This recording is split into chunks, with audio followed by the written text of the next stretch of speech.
Amém, queridos, amém. Vamos meditar, não é? O tempo passa rápido e hoje nós temos que cear ainda. Eu queria ler com os irmãos em Atos 17, capítulo 16 ao 21, um texto conhecido que diz assim: enquanto esperava por eles em Atenas, Paulo ficou profundamente indignado ao ver que a cidade estava cheia de ídolos. Por isso discutia na sinagoga com os judeus e com gregos tementes a Deus, bem como na praça principal ou no mercado, todos os dias com aqueles que por ali se encontravam. Alguns filósofos, epicureus e estoicos começaram a discutir com ele. Alguns perguntavam: o que está tentando dizer esse tagarela? Outros diziam: parece que ele está anunciando deuses estrangeiros, pois Paulo estava pregando as boas novas do Evangelho a respeito de Jesus e da ressurreição. Então o levaram a uma reunião no Areópago, onde lhe perguntaram: podemos saber que novo caminho é esse que você está anunciando? Você está nos apresentando algumas ideias estranhas e queremos saber o que elas significam. Todos os atenienses e estrangeiros que ali viviam em Atenas não cuidavam de outra coisa senão falar em ouvir as últimas novidades. A espiritualidade é uma grande coisa na época dos atenienses e ainda é uma grande coisa hoje, apesar do secularismo. E as pessoas estão estendendo a mão dizendo: olha, eu preciso de espiritualidade. A nossa cultura não é anti-espiritualidade. Mas quando a gente escuta isso, a gente precisa entender o quão foi feita uma simplificação daquilo que é. Por espiritualidade, as pessoas querem dizer: eu quero um centro interior, eu quero um equilíbrio interior, eu quero uma paz interior, porque o mundo é muito confuso, é muito agitado. Eu quero ser permeado com um senso de significado. Eu quero ter um senso de sagrado. Eu quero até ter um senso de que a minha vida tem uma certa sacralidade. Eu preciso dessa força interior para que eu possa alcançar os meus propósitos, para que eu possa ir em frente com a minha agenda, para que eu possa seguir os meus sonhos. Eu preciso de uma certa espiritualidade. Agora, o problema é que o cristianismo não quer dizer nada para esse modelo de vida. A mensagem cristã, ela simplesmente não se encaixa nisso.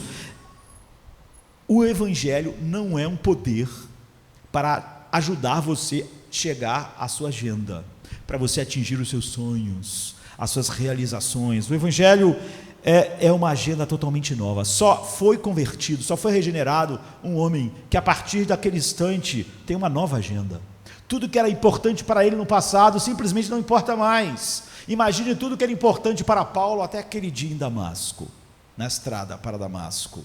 Imagina ser o melhor fariseu, o mais importante, o mais proeminente, aquele que se destacava pelo seu currículo, pelos seus diplomas, pelas suas realizações. Nada se tornou mais fútil para Paulo do que tudo que era importante para ele. É isso que o Evangelho faz. Você vê, o Evangelho não era uma maneira de Paulo impulsionar a sua agenda de ser um grande homem, um grande nome, um grande líder. A partir daquele momento, Jesus falou para Paulo assim: eu vou mostrar a você o quanto você vai sofrer pelo meu nome. Era uma agenda totalmente nova, não era? Até aquele instante, Paulo não pensava nada a respeito disso. Eu acho que a maioria das pessoas pensam no Evangelho, mesmo aqueles da igreja, trazendo esse conceito de espiritualidade lá do mundo,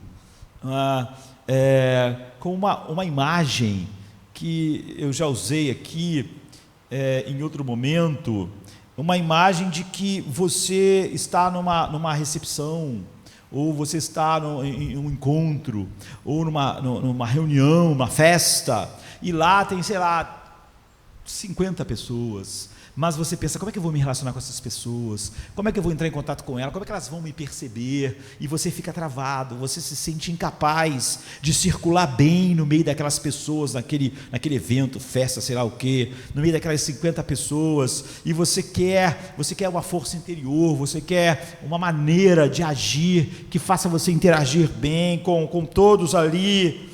Você não tem a energia necessária para isso, mas você queria ter. Você não tem o poder necessário para isso. Você não tem, talvez, o desejo forte o suficiente para te impulsionar, a paixão. Ou então você não tem a confiança. Você fica muito assim, travado, porque falta você confiança em se relacionar com todas aquelas 50 pessoas que estão lá e você queria ajuda. Como eu vou fazer isso? E Deus aparece, toca em você, e agora você vai para o evento, e agora você pode conhecer aquelas pessoas, e agora você tem alegria no relacionamento com elas, você não está mais preso, não está mais sem graça, não está mais sem força, não está mais tímido. Agora você está pronto para se misturar e aproveitar. Mas essa imagem não tem nada a ver com o cristianismo. Isso é como você via a vida. O cristianismo entende o significado do toque de Deus de uma maneira que muda tudo. O cristianismo diria que você está nesse evento, vendo aquelas 50 pessoas, com todas essas ideias no seu coração, como Paulo tinha as dele, e você está chateado porque você não consegue simplesmente se relacionar ali e ter tudo daquele grupo que você precisa, ou acha que ele pode dar, e Deus aparece, toca em você, e você sente que interiormente você está renovado, mas quando você olha para aquela reunião, para aquele evento, para aquele grupo de pessoas que tinham 50 pessoas, você vê que há 200 pessoas ali, você vê que havia muitas coisas que você nem enxergava, você vê que você não enxergava a realidade. Não é que Deus vai te ajudar a se relacionar com aqueles 50 que você via, é que existe um mundo ali, tem 200 pessoas, você não enxergava a maior parte das coisas que estavam ali. Você vê na primeira abordagem a diferença entre uma pessoa que foi tocada por Deus e uma pessoa que não foi tocada por Deus, é que ela é só uma pessoa que já vê o mundo, já entende o mundo, já sabe o que ela quer, e ela precisa só de um toque, ela precisa só de uma inspiração, só de algo que a mantenha equilibrada para se relacionar com aquilo que ela já identificou. Mas a outra não. Quando Deus toca, ela vê um mundo todo diferente. De tal maneira que Paulo diz assim: aquilo que para mim era lucro, tornou-se como perda. Aquilo que para mim que era importante, já não importa mais. Tudo mudou. Não é uma maneira de impulsionar a minha agenda eu joguei no lixo. Eu descobri que minha agenda era um esterco. O cristianismo diz que quando Deus toca em você, você não apenas obtém uma força interior, poder para viver, poder para tocar o casamento, poder para tocar a vida, poder para ser um bom pai, um bom trabalhador, enfim, você começa a ver tudo de maneira diferente, ser pai, ser marido, ser mãe, ser esposa, viver. Você não pode ouvir música como você ouvia antes, não pode mais, porque você ouve agora a música filtrada por aquilo que Cristo é. Você não pode olhar mais para o céu como você olhava antes, nem para o mar, nem para o dinheiro, você não olha para nada mais como você via antes, agora tudo está diferente. Você não pode se relacionar com outras pessoas como você fazia antes, o seu relacionamento com todo mundo muda. Você não pode olhar para si mesmo como você fazia antes. Você olhava a vida com você no centro, mas agora você não vê mais a vida assim. Então você pode se relacionar com o sofrimento de uma nova maneira, porque se eu estou no centro, qualquer coisa que me faz sofrer é super importante. Agora, se eu não estou mais no centro, mas Cristo está no centro, as minhas aflições vão glorificar a Ele. Ele vai mostrar mais sua glória. Você vê agora a minha relação com o sofrimento é totalmente diferente. Deus pode dizer para mim, como disse para Paulo: olha, eu não vou tirar o espinho, porque o meu poder se aperfeiçoa na fraqueza, é assim que a graça se manifesta. E Paulo diz: eu vou me gloriar então nas minhas fraquezas, para que a beleza de Cristo seja manifesta. Você se relaciona com com o governo diferente. Nós queremos um bom governo, nós devemos votar nos melhores governantes, mas não faz sentido o cristão desesperado porque o governo tal ganhou, o candidato tal ganhou. Isso é absurdo. Às vezes na internet as pessoas estão simplesmente apavoradas com o que acontece com os governos, com os tribunais. Nós temos que comparecer como cidadão, falarmos, darmos nossa opinião, darmos o nosso voto, falarmos que nós não concordamos, mas nada em nós está realmente perturbado como o mundo é. Paulo e Pedro não teve nenhum governo bom na vida deles. Pedro teve como governo Pilatos, Herodes, Paulo, Nero. Os piores homens da história foram os governantes da época de Paulo. E que isso impediu? O Evangelho. Vocês acham que realmente, num período, sei lá, de democracia maravilhoso, que alguém viveu em alguma época, as pessoas foram mais úteis para Deus do que Paulo sobre Nero?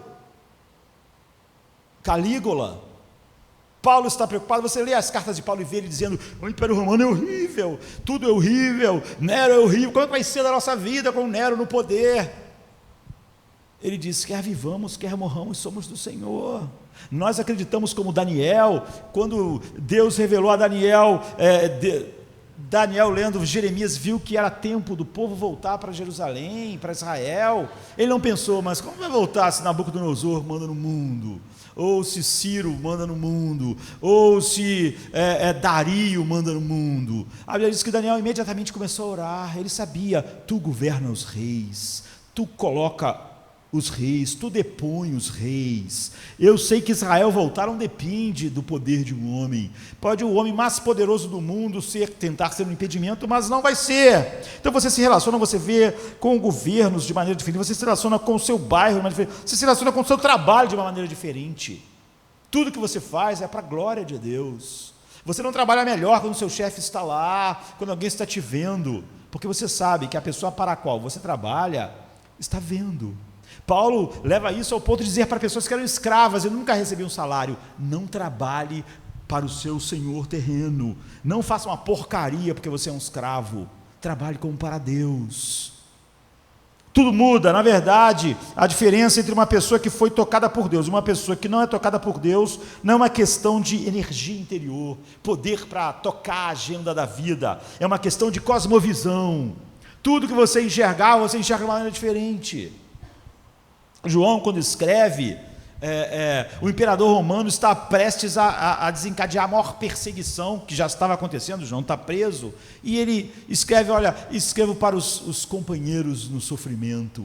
E aí o que ele mostra? Que o Império Romano vai cair, que vai mudar o imperador. Ele começa a mostrar Jesus como Rei dos Reis, começa a mostrar Jesus como Ele é de verdade, para que aquelas pessoas pudessem viver naqueles dias escuros, de morte, perseguição, de uma maneira que Cristo fosse mostrado como maravilhoso. Então eles estão cheios de alegria, porque o verdadeiro cristão está cheio de alegria sempre, uma alegria indizível e cheia de glória, como os cristãos na fornalha que Pedro escreve, porque eles estão vendo algo que você não está vendo. É como se naquela festa você não está vendo 200 pessoas, está vendo só 20. Então você não está vendo muita coisa que está acontecendo. E às vezes é exatamente naquelas outras coisas que está a alegria, mas você não vê. Paulo olha para aquele mundo romano horrível, mas ele vê tanta coisa para ele se alegrar, de tal maneira que ele diz: alegrai-vos no Senhor. Eu aprendi a estar contente em toda a situação, porque eu posso ver tão mais. As pessoas só veem a dor, mas eu vejo que essa leve e momentânea aflição está produzindo para mim um peso eterno de glória. Eu estou enxergando essa glória, eu já estou desfrutando parte dela, eu estou tão animado. O cristianismo não apenas muda interiormente, mas ele transforma o modo como você se relaciona com cada parte do mundo. E essa é a realidade poderosa. As pessoas modernas pensam que a religião, o mundo, né, é para o mundo privado. As pessoas dizem isso. Muitos cristãos são meramente o eco da cultura. Eles dizem que são cristãos em casa, mas na escola não são. Que eles são professores, mas no colégio eles não são professores, porque o mundo é laico, então lá ele não é cristão, ele é uma coisa neutra. Mas não existe isso. Um médico é cristão, ele é cristão em todo lugar. Você vê o que Paulo disse? Um escravo, ele era cristão. Até na sua escravidão, ele servia como a Deus. Ele não deixa em casa a sua fé não é privada. A fé das pessoas no Império Romano não era privada. Eles não diziam que Jesus era o Senhor da vida deles, eles diziam que o Senhor era o Senhor de tudo. É por isso que eles podiam dizer que Nero era o Senhor, porque Cristo era o Senhor. Então eles morriam. Se eles tivessem uma religião privada, em que eles orassem em casa, meditassem em casa, e quando saísse para o mundo, eles fossem simplesmente um cidadão romano não cristão, porque o cristianismo é algo dele, não tem nada a ver com o mundo público, então eles não morriam. Agora, A melhor maneira de entender como o cristianismo não apenas muda você no interior, mas muda o seu relacionamento com tudo no mundo, é olhar para ver como Paulo reage ao mundo inteiro à sua volta. Nós hoje temos menos tempo, mas vamos ver o que é possível aqui. No versículo 17, Paulo não foi apenas para o lugar onde as pessoas estavam adorando. Você vê que ele diz a respeito dos judeus tementes a Deus. Ele foi também ao mercado, ao centro, onde todas as coisas aconteciam. Naquela época, o mercado onde estavam os tribunais, onde tudo era julgado, onde estavam os juízes, era onde estava o teatro, o entretenimento, mas era onde estava a venda de todas as coisas, e era onde estava a notícia. Ninguém tinha jornal, rádio, televisão, internet, nada. Você tinha que estar lá no mercado para os arautos chegarem com as notícias de longe, o que estava acontecendo no reino. E um dos problemas que nós temos aqui é que esse mercado, a palavra que nós usamos hoje, não é exatamente o que a gente chama de mercado, a mesma coisa, né? Era o ágora. E Atenas era a capital cultural do mundo. Atenas não era mais a capital do poder do mundo, isso era Roma, né? Mas os gregos, em seus séculos do Império Grego, criou uma cultura tão grande, que é o que influencia hoje, até hoje a nossa cultura ocidental, que mesmo depois que o Império Romano dominou tudo, culturalmente, o Império Romano, em vez de matar a cultura grega, abraçou. É por isso que a gente chama de cultura greco-romana. Toda a cultura grega foi abraçada, porque ela era muito maior, muito melhor. E Atenas, então, continuou sendo a capital cultural do mundo, apesar de não ser mais a capital do poder. E era como se fosse Nova York ou Londres. Então, no meio de Atenas havia esse mercado ágora, e no mercado uma grande praça gigantesca, onde estava tudo. Quem estava no tribunal estava lá que estavam os políticos, lá que estavam o entretenimento, lá que estavam a religião, lá estava tudo acontecia no ágora. Era o super, hiper shopping, que tinha todas as coisas: templos, tribunais, escritórios, arquivos públicos, bibliotecas, lojas, salas de concerto, salão de dança, ginásio, teatro, prostíbulo, tudo. No ágora estava tudo. Lá é que a vida acontecia. Normalmente era um espaço livre, com edificações, onde as pessoas trabalhavam, se entretinham, aprendiam, se formavam. Quem estava lá então? Todo mundo. Para onde você ia? Você ia para lá, você tinha os oficiais da cidade, os juízes, você tinha os artistas, você tinha o mercado de ações, você tinha os empresários, você tinha a mídia, você tinha que ir cara a cara ouvir os arautos, e você, se não estivesse lá, você não estava em contato com o que estava acontecendo. Você tinha esses debates face a face. Portanto, esse era o espaço público, esse foi o centro da cultura. E Paulo não está só no centro da cultura, ele está na cidade que é culturalmente a mais importante de todas. Ele não está impressionado, como muitos cristãos então, impressionados com a cultura e querendo ser relevante para a cultura. Paulo só tem uma visão neste lugar: Cristo e este crucificado, e como tudo foi criado para Cristo e para a glória de Cristo. E o mercado não era apenas um lugar então onde você compra comida, como agora. Foi um lugar onde você podia comprar de tudo.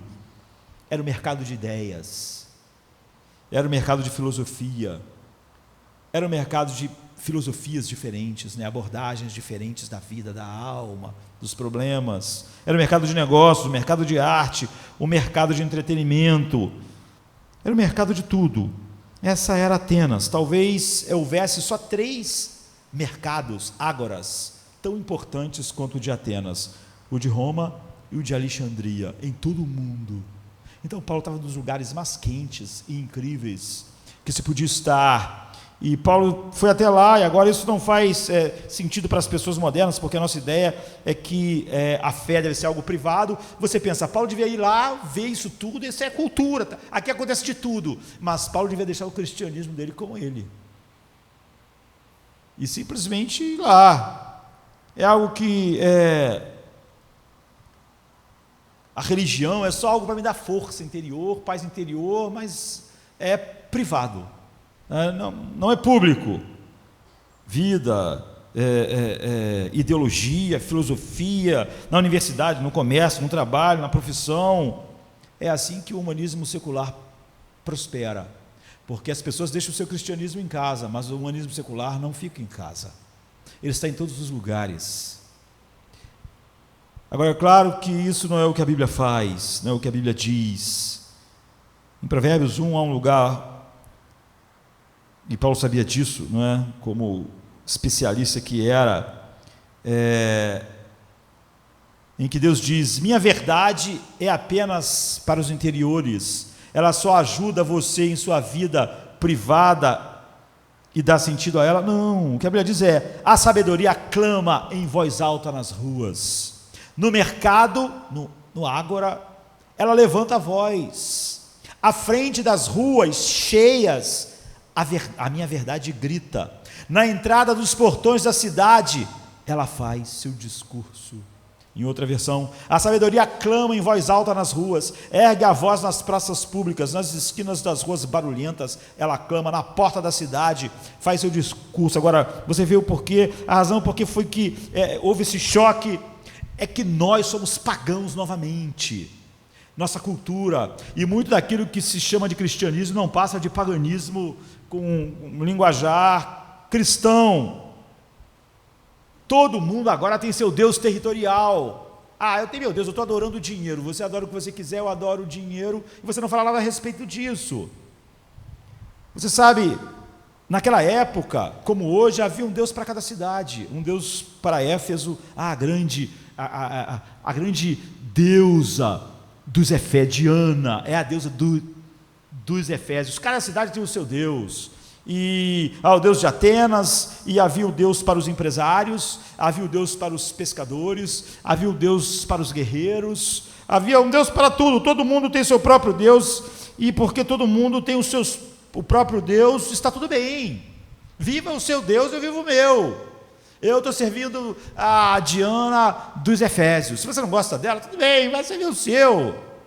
Eu estou ali adorando o Deus dos pescadores. Você não é pescador? Então adora qual que você é. Então adora esse Deus aí. Mas se você está adorando o Deus dos pescadores, você não vai dizer aos homens de negócio como viver.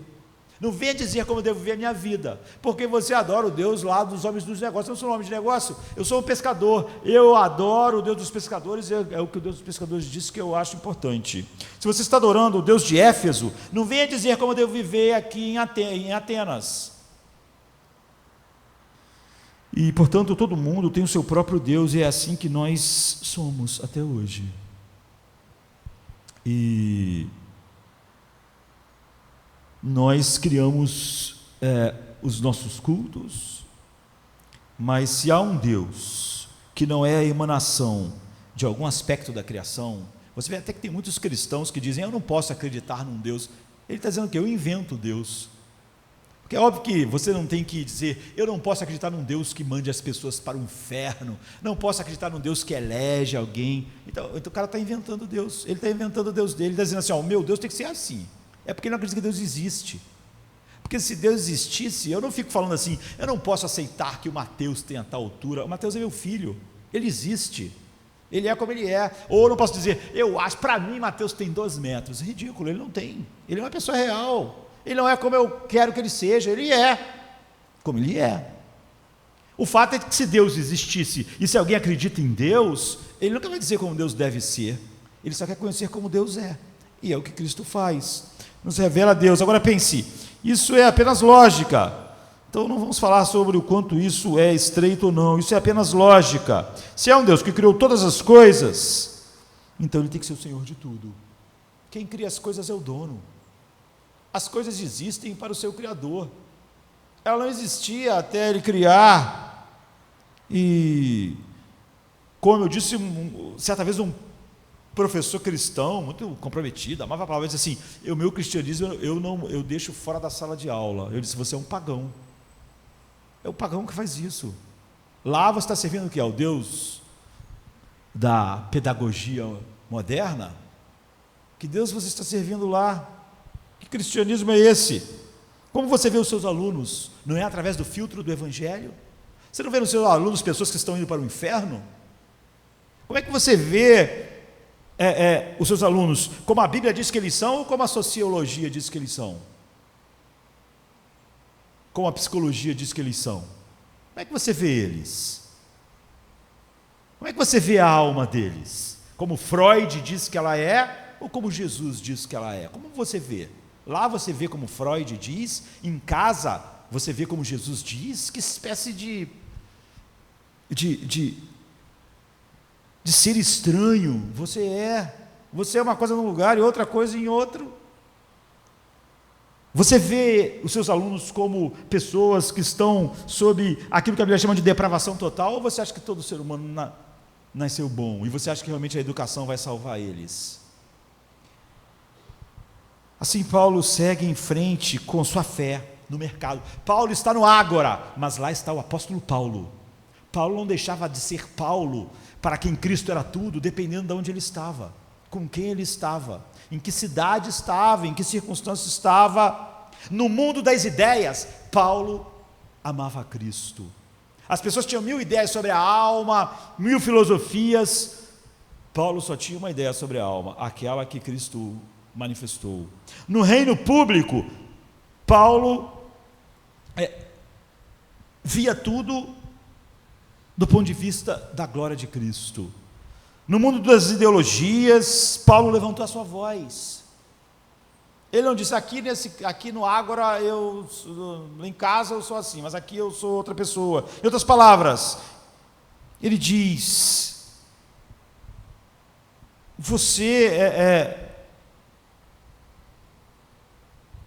aquelas pessoas estavam lá, naquele lugar, fervilhando de gente, consumindo e consumindo e consumindo. O que ele diria para aquelas pessoas? Ele diria, olha, afaste-se do vazio efêmero, de achar que muitas posses vão fazer você uma pessoa mais feliz. Jesus diz, aquilo que o homem não vem daquilo que ele possui. Paulo levava isso para todo lugar, afaste do efêmero, do superficial, do parcial, vire-se para o substancial, vire-se para o permanente. C.S. Lewis tem uma frase ótima que ele diz assim, tudo o que não é eterno é eternamente desatualizado. Ou seja, se isso que você acha importante não vai ser importante daqui a 1 milhão de anos, então isso é eternamente desatualizado. Se isso não é fundamental daqui a 500 anos, então isso não é muito importante para você. Sabe? Você cuida do seu corpo, é muito bom. Isso, o teu corpo é que você está cuidando, daqui a 500 anos, é importante, esse corpo vai estar lá, preservado, com todas essas coisas que você faz para essa coisa? Não, vai ser só comido por bicho, então, não devia ser onde você devia estar tão preocupado. Porque tudo que não é eterno, é eternamente desatualizado. Você está investindo em algo que está indo embora. Isso é o que está acontecendo aqui. Os atenienses apenas queriam a última novidade. Você viu que no final do texto a gente diz assim, os atenienses não se preocupavam em outra coisa a não ouvir a última novidade, igual hoje, igual no mundo, igual à igreja. Não há nenhuma verdade bíblica pode ser novidade. Qualquer pastor que quer ser criativo é um herege, porque a verdade é tão antiga quanto Deus é antigo. Não há nenhuma novidade. Todos os atenienses, estrangeiros que ali viviam, não cuidavam de outra coisa senão ouvir as últimas novidades. Quando você acredita na verdade de Deus, eu, por exemplo, posso pregar o que eu pregava com 21 anos, com 50. O mundo mudou muito depois, quando você era criança, nos anos 80 para agora, mudou. Mas não faz diferença nenhuma.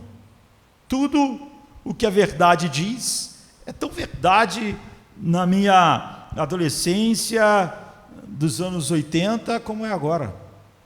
Toda a verdade de Deus, não há nada que tenha mudado. Se eu pregasse as novidades dos anos 80, é óbvio que eu não poderia estar pregando hoje a mesma coisa.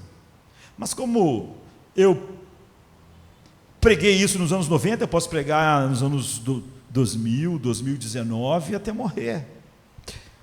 Tudo o que não é eterno é eternamente desatualizado. a última teoria sociológica. Você não está cansado? Mais um sociólogo explicar como é, falando exatamente o contrário do que os 300 mil sociólogos que falaram antes. Mais um antropólogo explicando, mais um psicólogo. Descobrimos agora uma última novidade. Você não fica cansado? Você não vê que as pessoas são cada vez mais miseráveis? Você realmente acha que há uma boa nova de grande alegria na psicologia, na sociologia, na antropologia? Você está esperando isso mesmo? Que a educação vai chegar a tal ponto que vai fazer do ser humano alguém mais feliz, em paz? Portanto, ele estava levantando o cristianismo no lugar público. Tua fé é para toda parte da sua vida, cada parte da sua vida. Hoje, na hora que estávamos no final do louvor, estava falando sobre o dinheiro. Se a tua fé não atinge o dinheiro, não atinge a sua vida. A fé não fica no lugar, porque a fé é Cristo vivendo em nós. É a verdade nos dominando, e ela não fica circunscrita a uma parte da nossa vida. Ou nós somos criados pela verdade, feitos novas criaturas, ou não fomos. Tua fé é para cada parte da sua vida. A tua fé atinge a maneira como você trabalha. A tua fé atinge a maneira como você se relaciona com qualquer cultura em que você for colocado. Você não vai ser alguém achar fácil servir a Deus aqui, mas lá na universidade, que o ambiente não é muito bom, você tem muita dificuldade, pastor, é muito difícil. Difícil nada. Difícil porque o teu cristianismo, ou a tua suposta relação com Cristo, depende de onde você está. É como eu falar que é difícil ser casado com o Cláudio, dependendo de onde eu estou. Se só estiver no lugar onde não tem nada que atrapalhe o meu casamento, vai ser bom. Se não for, não. Se eu estou aliançado e amo a minha esposa, não importa onde eu estou, a situação que eu estou, não importa, isso é irrelevante. É pela maneira como você participa e ganha dinheiro através de qualquer coisa que você faça. É como você vê a sociedade. Você não faz isso através da sociologia. É como você vê a alma. Você não faz isso através da psicologia.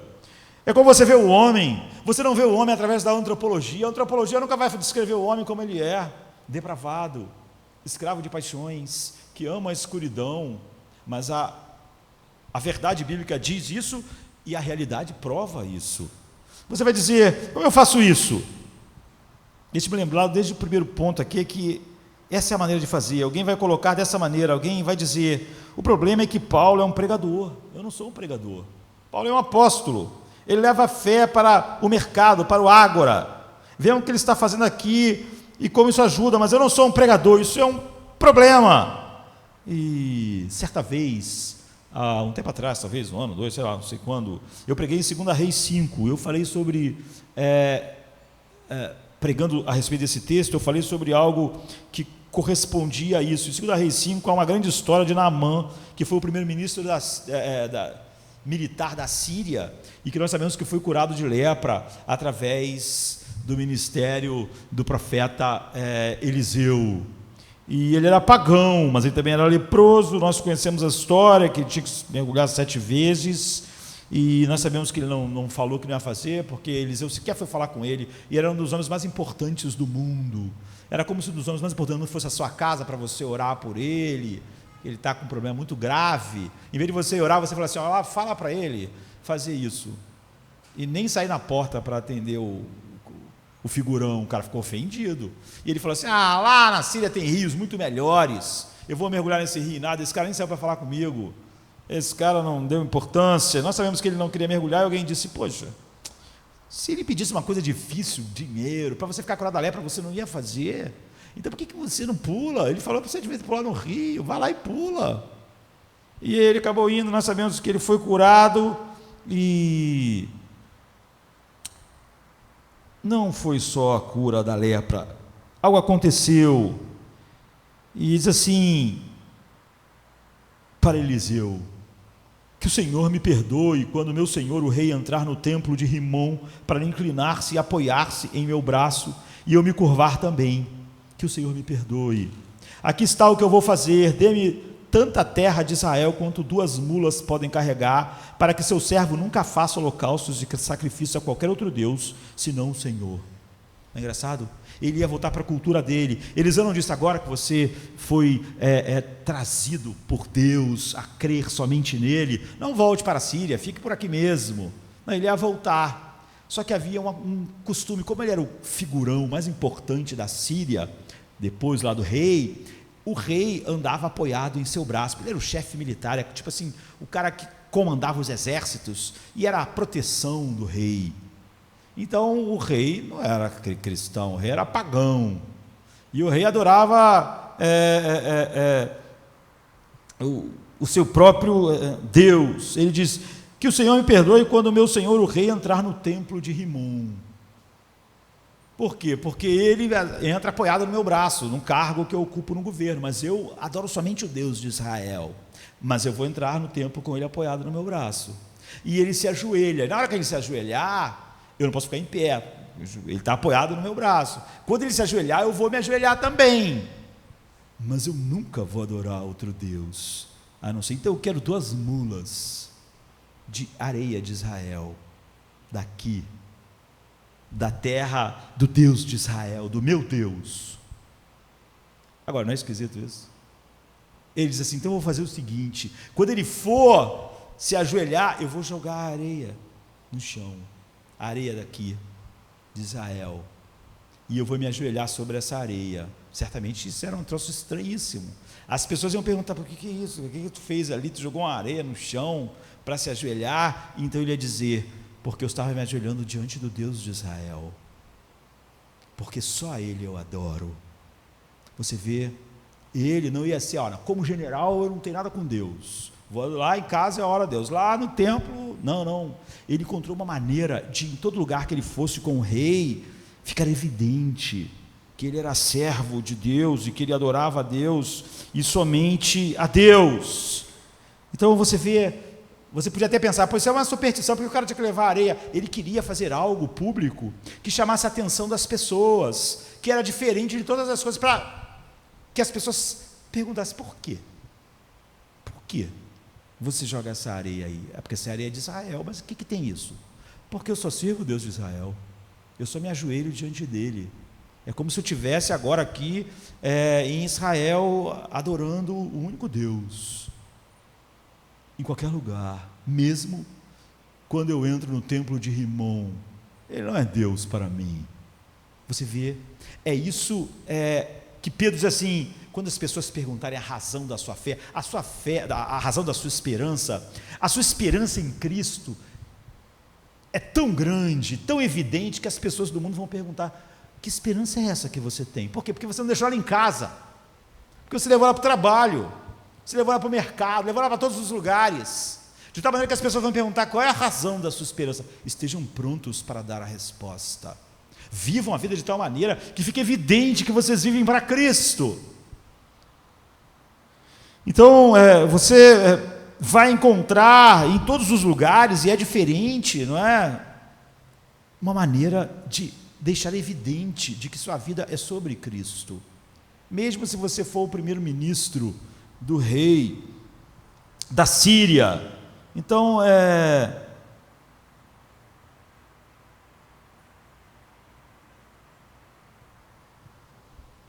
a Bíblia e a verdade de Deus certamente pode criar para nós muitos problemas em vários lugares.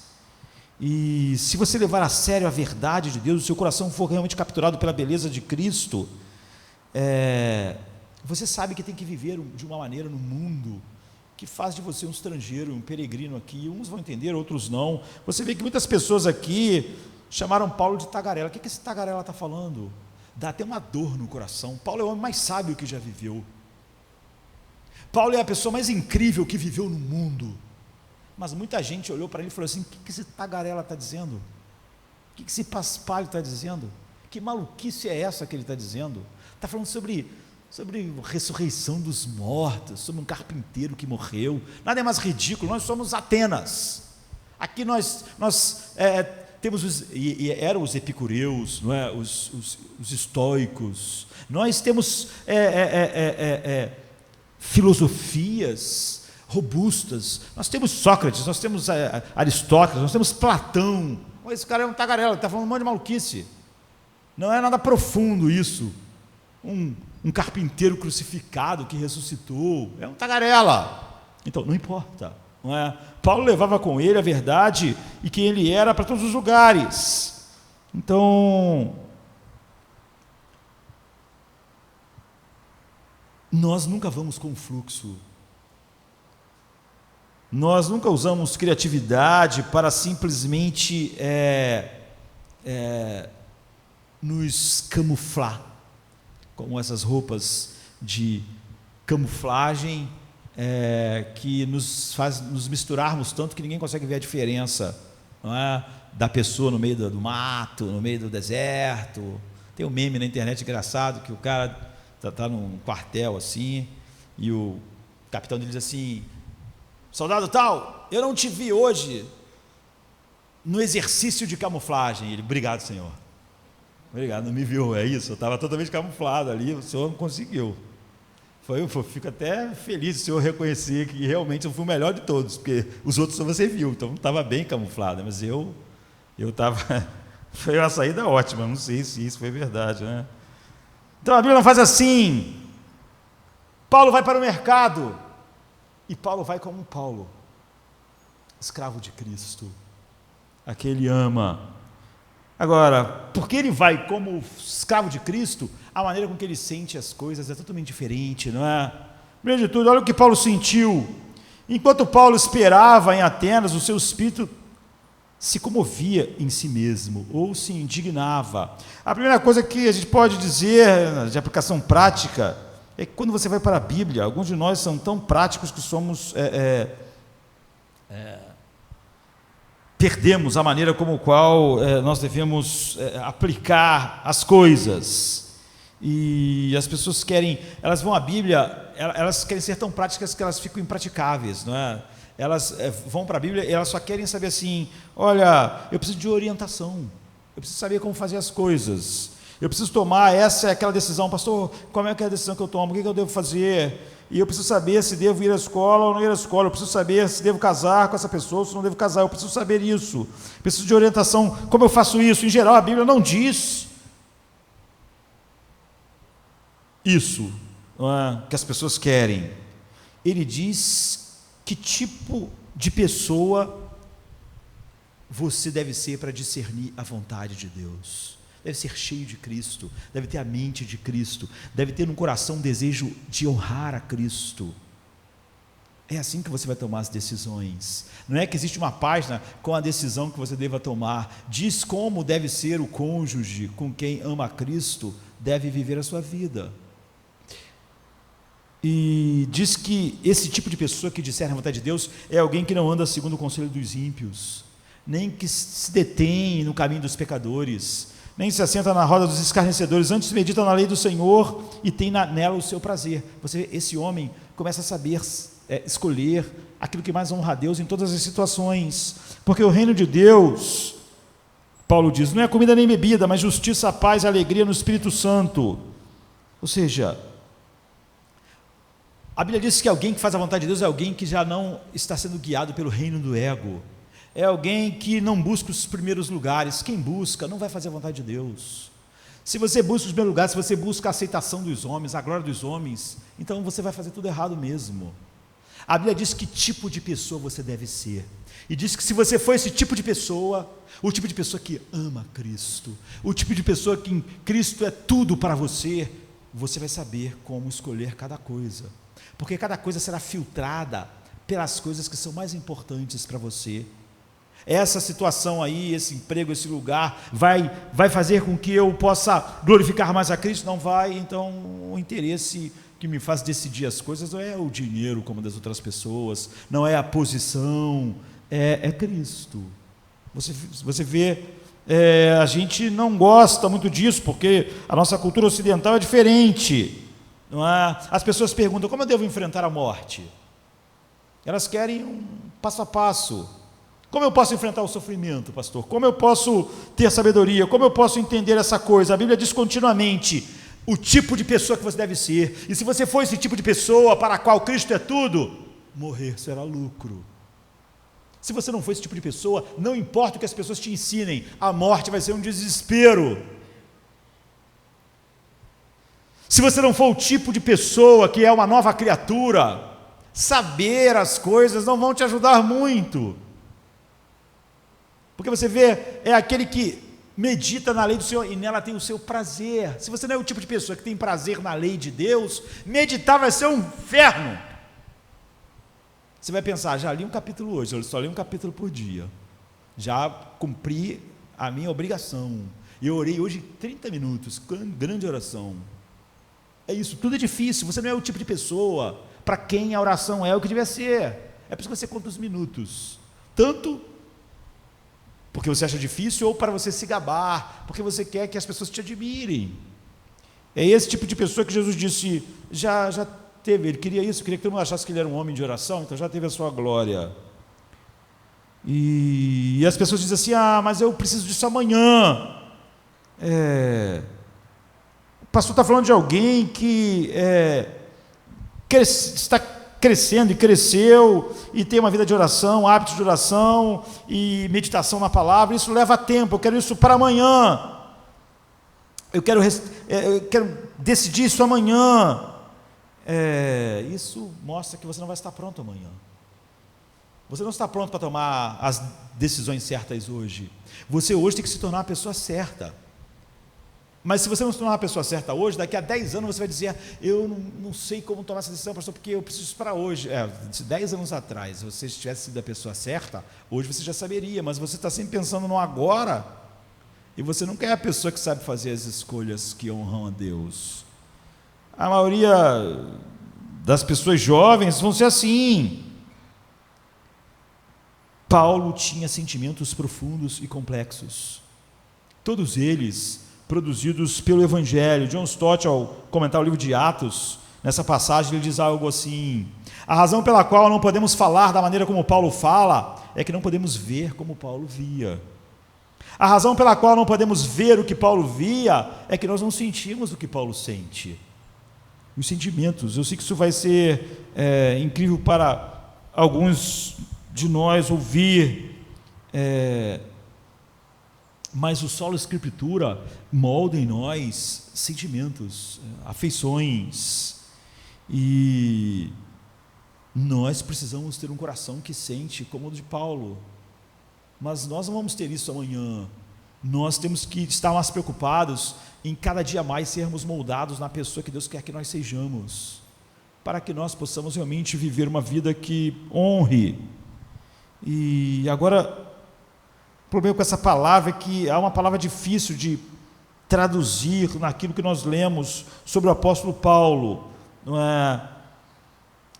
E nem o grego literal ajuda muito. Paroxino, que é a palavra da qual nós temos a palavra paroxismo, da qual vem a palavra convulsão, por exemplo, descreve um momento de intensidade máxima de uma dor, de uma doença, ou de excesso.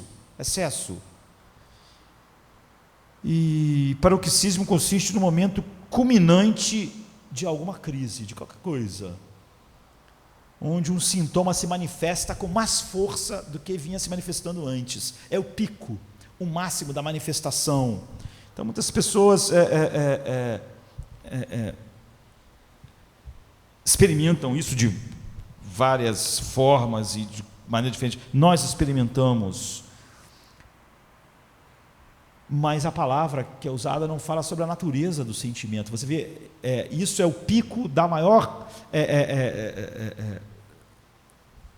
sentimento ou daquilo que o teu corpo está sentindo por causa de uma doença, enfim, mas não está dizendo fala sobre profundidade, mas não sobre a natureza. E o texto está dizendo só que Paulo estava zangado, porque viu que as pessoas estavam todas cobertas, e a cultura de ídolos. Se a gente faz um estudo mais cuidadoso do Antigo Testamento grego, né? Nos lugares onde Deus fala que se sente quando as pessoas estão adorando ídolos, isso provoca algo em Deus. É isso que Paulo está descrevendo. A razão pela qual Deus diz: eu sou tão provocado, a razão pela qual eu estou tão intenso sobre isso é que eu sou um Deus zeloso. As pessoas realmente reagem aos lugares da Bíblia onde Deus diz que é zeloso, ou sente ciúmes, porque nós sempre pensamos nas coisas que Deus diz a respeito dele, usando uma linguagem humana, e é isso que Deus está fazendo, transportando para Deus os defeitos disso em nós. É ridículo. O amor do homem é marcado pelo pecado, mas é óbvio que quando Deus diz que Ele ama, ou que Ele é amor, não tem nada relacionado ao monte de pecados relacionados ao nosso amor. Deus é Pai, não tem nada a ver com os pecados dos pais, Ele é isso em perfeição. Não é? Quando nós pensamos na ira do homem, realmente ela às vezes quase sempre é caprichosa, egoísta, não tem nada dos defeitos do pecado na ira de Deus. A ira de Deus é santa, perfeita, tanto quanto é o seu amor. Então, normalmente o ciúme eu não gosto de você porque você tem algo que eu quero, ou você está recebendo algo que eu queria receber. Então, se você vê e você ama alguém, você vê-los arruinando a vida, você vai se encher de zelo por aquela pessoa. O zelo de Deus e todos os sentimentos que Deus, para nos ensinar algo, usa os termos humanos para que a gente possa entender, são totalmente diferentes do nosso, já que nós estamos falando sobre aquele pelo qual o amor é definido, o que é santo é definido. Então o oposto do amor não é a raiva, o oposto do amor é a indiferença. Qualquer um que tenha estado profundamente apaixonado, cheio de amor por alguém, não pode ser indiferente, por um filho, por qualquer coisa. O amor é tudo menos desinteresse. O oposto do amor é o desinteresse. Você não precisa sentir raiva para aquilo que o seu oposto do amor. O oposto do amor é simplesmente, o homem, ele não ama Deus, ele odeia Deus, mas você vê que isso é manifestado como indiferença. Para o homem, ele viveu o dia de hoje, pouco se importou com Deus, é como se Deus não existisse. Ele pode até dizer para você: não tem raiva de Deus, não tem nada. Isso é o oposto do amor. Então você vê a razão pela qual Deus diz: eu estou continuamente sendo provocado, é porque tudo que Deus reage a tudo que não valoriza infinitamente o seu filho, por exemplo, porque ele ama o seu filho com amor eterno. E quando Paulo estava cheio de indignação, isso é tudo que tem nessa palavra. Pode ver que às vezes é trazido por angustiado, porque é um sentimento complexo que ele tem. Ele tem um sentimento profundo, complexo, forte, que mistura indignação e compaixão. Ele consegue se sentir extremamente indignado, como tudo ali era sobre ídolos, e ao mesmo tempo uma compaixão profunda, como aquelas pessoas não conseguiam ver o que ele via, não conseguia ter o deleite naquilo que é a única coisa que realmente é a razão de todas as coisas. Então, por um lado, você vê a compaixão, porque ele está lá no mercado, ele levantou-se, ele podia ficar quieto e dizer: olha, isso aqui vai acabar me gerando problemas se eu falar a respeito disso. Mas não, a Bíblia diz que ele raciocinou, dialogou, ele fez um trabalho tão bom, na verdade, que algumas pessoas convidaram ele para continuar a conversa no Areópago, e estes eram filósofos, eram os corretores da cultura, e se você ler, e você vai ver que alguns foram alcançados, outros odiaram, e Paulo foi eficaz. Se você não está cheio de indignação por tudo que desonra a Cristo, você não pode ser eficaz no mundo. Mas também, se você não é cheio de compaixão por ver o homem que não vive para Cristo bebendo algo que não vai matar a sua sede, nem vai dar descanso ao seu coração, então você não tem o sentimento correto daqueles que são impulsionados. Você só é alguém indignado, como se você fosse mais do que um mero pecador. Mas quando você está indignado porque Cristo não é honrado, ao mesmo tempo você tem compaixão, você vê esse sentimento complexo que faz você ser realmente um porta-voz daquele que não vai quebrar a cana que já está partida, nem apagar o pavio que fumega. Então, você lembra um lugar em João 11, onde Jesus vem a Maria e Marta, cujo irmão acabou de morrer, Lázaro, e uma das... eu estava lendo certa vez uma pregação de um puritano a respeito disso, e é estranho, Jesus vai até Maria, e Maria diz assim: se você estivesse aqui, Lázaro não teria morrido. E a Bíblia diz, e Jesus chorou. Eu gosto desse texto porque ele mata a maior parte das pessoas que são indiferentes da nossa geração, que usa a soberania de Deus para isso. As pessoas estão sofrendo a beça, as pessoas dizem assim: fica assim não, Deus é soberano, Ele sabe o que faz. Essa pessoa é insensível. A soberania de Deus não é desculpa para a nossa insensibilidade. Jesus é soberano, Ele é Deus. Mas quando Ele viu outro ser humano chorando, Ele chorou. Mas aí é engraçado que chega a Marta, vem até Ele e diz a mesma coisa: se você estivesse aqui, meu irmão não teria morrido. Aí a Bíblia não diz Jesus chorou.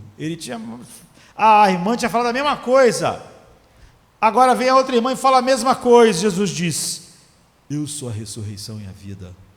Ele não chorou aqui. Ele diz: a ressurreição e a vida. Quem crê em mim, ainda que esteja morto, viverá. Em um caso, ele está cheio de lágrimas. Aí outra irmã vem exatamente falar a mesma coisa, e ele dá uma palavra dura, não é? Como quem diz: você não entendeu. Que está o porquê. Jesus Cristo é um homem feito tanto de verdade quanto de lágrimas. Nós sermos cheios da verdade não nos coloca na posição de não sermos homens cheios de lágrimas. Ou como Paulo, ele estava cheio de indignação e de compaixão. Ou Jesus entrando em Jerusalém: Jerusalém. A Bíblia diz que Jesus chorou também, não é? Jerusalém que mata os profetas. Você vê, ele está cheio de compaixão. Alguns de nós estão cheios de doçura, mas não da verdade. Aí a gente deturpa. Alguém diz assim: aquela pessoa ali é meu amigo, quem eu muito amo, acontece isso com ele está salvo. A gente quer ser cheio de doçura. A gente pensa: o único jeito de eu ser doce é eu não ser verdadeiro. Ou a gente está cheio de verdade e não há doçura nenhuma em nós. Nós temos que ser cheio de doçura e cheio de verdade. Nós temos que, como Jesus chorou e como Jesus disse a verdade. Se alguma dessas coisas está faltando em nós, é óbvio que nós não temos o Espírito de Cristo, porque é isso que Ele produz em nós, essa relação profunda com Cristo nos faz cada vez mais parecidos. E algumas pessoas são grandes em dizer as verdades para as pessoas, mas são péssimos em chorar com elas. Outros vivem chorando, se tornam piegas e preferem mentir sobre a verdade de Deus ou deturpá-la para todo mundo ser consolado. Aqui está o que Deus quer que a gente saiba: se você é apenas um ou outro, se você só vive indignado com o pecado dos homens, com a idolatria, e você só vive explodindo na internet, ou se você é compassivo, de tal maneira que você tenta, todo mundo você tenta empurrar para o céu, você dá um jeito, Deus não está usando sua vida para transformar ninguém, porque você mesmo não foi transformado pela verdade. A Bíblia diz assim: Jesus era cheio de graça e de verdade. Você vê, a graça e a verdade não podem estar separadas. Ele era cheio de graça, mas se você for só graça, você acaba esquecendo a verdade. Ou a verdade sem a graça não é a verdade de Deus, porque Jesus era cheio de graça e de verdade, e aí nós vimos a sua glória como a glória do Pai. Então você vai para o mercado, ou seja, você vai para a vida, onde você vai tocar a vida de todo mundo, e você vai ser ineficaz para Deus, você vai ser uma pedra de tropeço. Ou você vai ser todo doçura e todo mundo vai ficar sem conhecer Deus, ou você vai ser todo indignação e as pessoas vão ficar sem conhecer Deus. Qual é a solução? Antes de tudo, se nós somos cristãos, temos que saber algo. Se você seguir sua tendência natural, se você seguir o seu temperamento natural, você nunca vai ser eficaz diante de Deus. Vai que teu tendência natural é ser doce. Alguém vai e te conta um problema. ou quer uma resposta. Você é uma pessoa doce, então você sempre é doce, não é? Porque esse é o teu temperamento. E se você é uma pessoa que não é muito doce, se você gosta de dizer as verdades, você não vai poder ser usado por Deus, não é? Porque você simplesmente é uma pessoa natural, e pessoas naturais são assim, elas são impulsionadas não pela palavra de Deus, nem pela beleza de Cristo, mas pelo temperamento delas.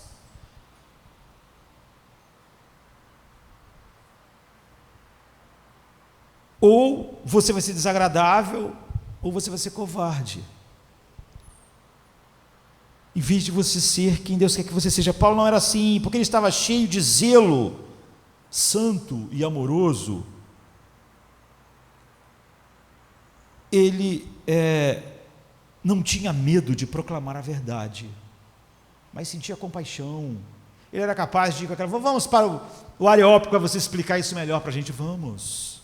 Ele arrazoava, ele explicava para aquelas pessoas. E nós, quando não somos assim, quando seguimos o que somos naturalmente, nós somos nefastos para o Evangelho. Eu sou uma pessoa doce, eu quero sempre dizer coisas doces para as pessoas, então eu tenho que dizer mentira para elas, sobre a salvação do parente dela, sobre como Deus faz as coisas, sobre a alma dela, porque eu tenho que ser doce.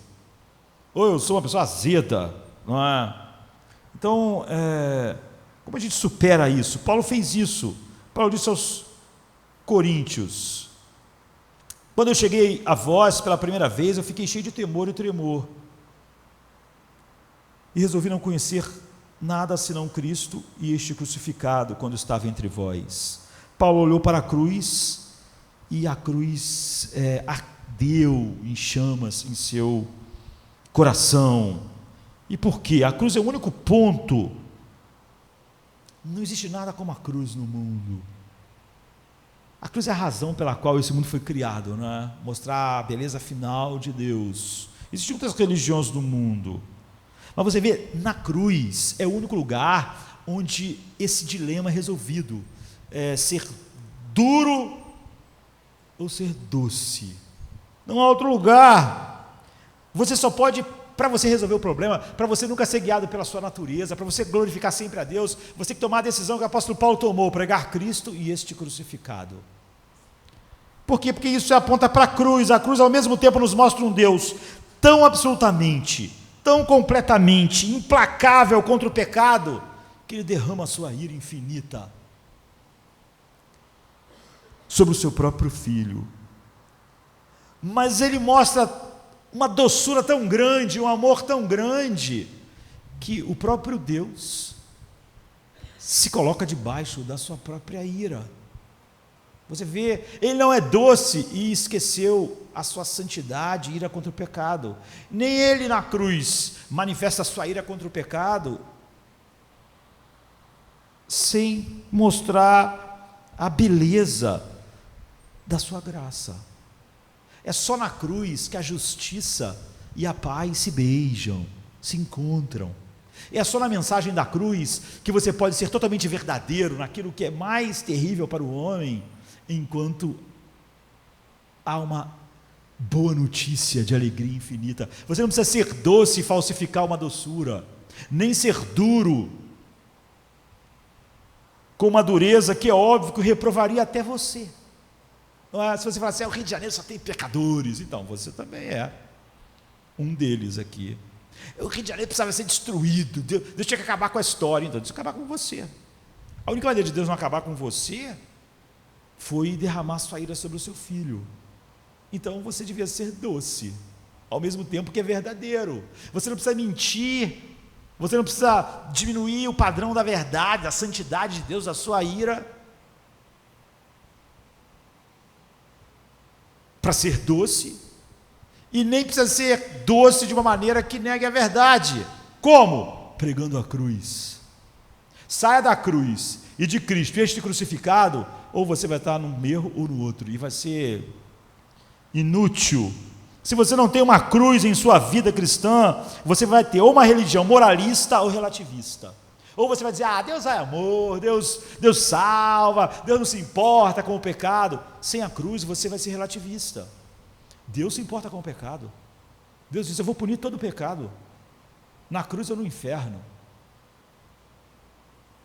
Mas sem a cruz você pode ser moralista, errado, fogo do céu, pecado, como se você fosse alguém melhor do que as pessoas que estão no inferno agora. Você vê, sem a cruz, tua pregação ou vai ser moralista ou vai ser relativista. Na cruz você está livre dos dois. Você terá um Deus que é muito exigente. O que ele exige? Perfeição.